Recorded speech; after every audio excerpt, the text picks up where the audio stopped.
Hello everyone, so this is Edmond Mindaros channel at sa video ito ay pag-uusapan natin at i-guide ko kayo on how to use Shopbox to earn cashbacks on Shein app.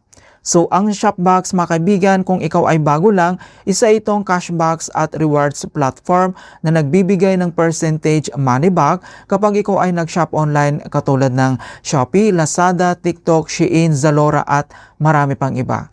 Kaya kung mahilig ka mag-shop online, lalo na dito sa Shein, ay mas magandang gamitin mo ang Shopbox para makakuha ka dito ng cashbacks sa bawat items na chine-check out mo. Kaya kung hindi mo kabisado kung paano yan gawin, then stay tuned ka lang at start na natin. So dito naman mga kaibigan ay napakadali lang naman kung paano gamitin yung Shopbox dito lang sa ating Shein's app.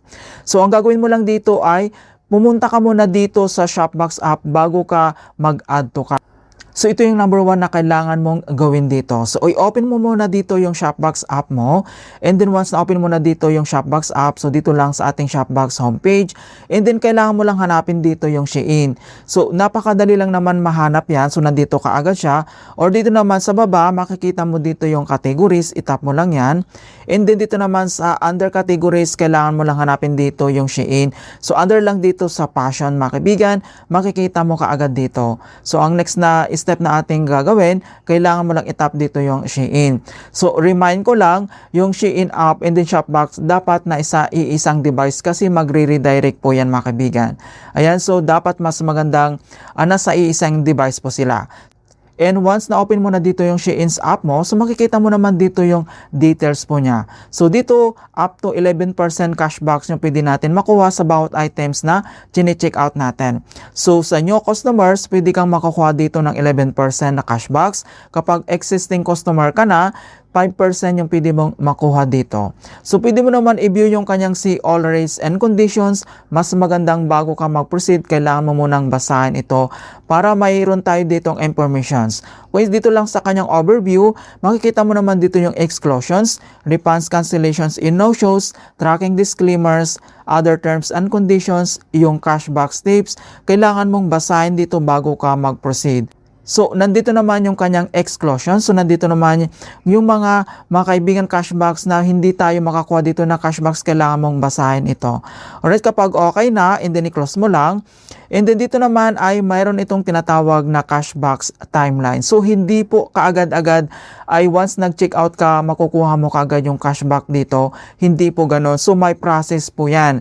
So, dito naman sa kanyang cashbacks timeline. So, una, purchase, and then track in within 3 days, and then yung kanyang confirm ay 120 days po yung kanyang confirmations. So talagang matagal po yan mga kaibigan minsan. Okay? So kailangan mo lang sundin talaga purchase, track in, and then yung confirm in. Okay? So ito siya.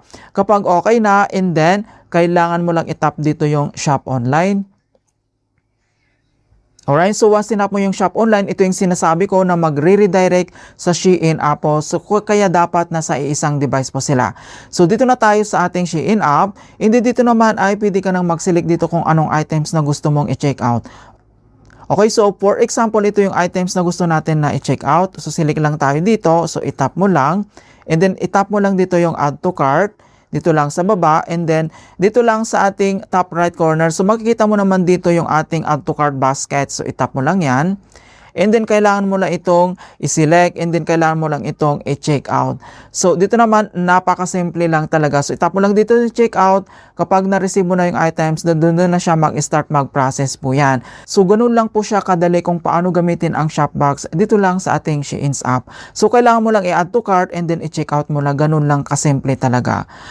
So once na-receive mo na yung items dito, doon lang siya mag-start ma-process po yan. Alright, so other details naman dito sa ating Shopbox mga kaibigan.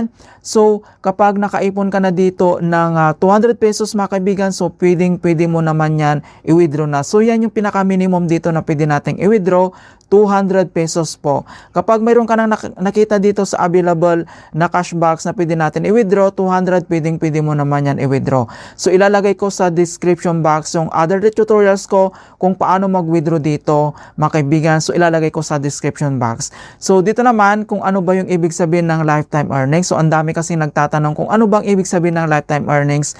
Isa itong transactions activity details ng ating account. So since nag-create tayo ng Shopbox account.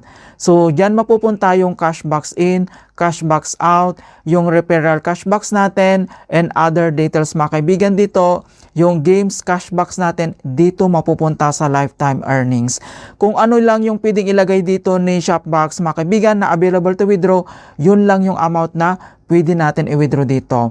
Okay, so itapo lang dito yung see activity para makita mo.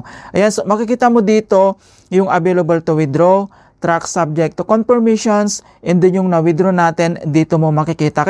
Kaya tinatawag itong lifetime earnings, lahat ng transaction details mo, dito mo makikita lahat. So yung cashbox in, cashbox out, yung withdrawals natin, and then yung mga na-confirm natin dito, yung mga product cashbox natin dito mapupunta. Okay, so makikita mo naman dito yung other details.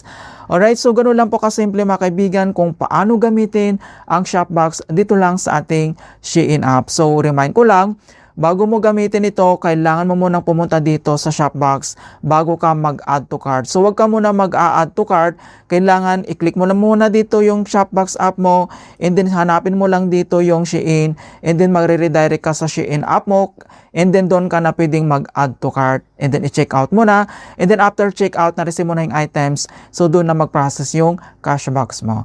Alright, so ganoon lang po kasimple mga kaibigan kung paano gamitin ang Shopbox. In hope na nakapagbigay ako ng konting kalaman at guide tungkol sa Shopbox app tutorials. Thank you guys and see you in my next tutorials.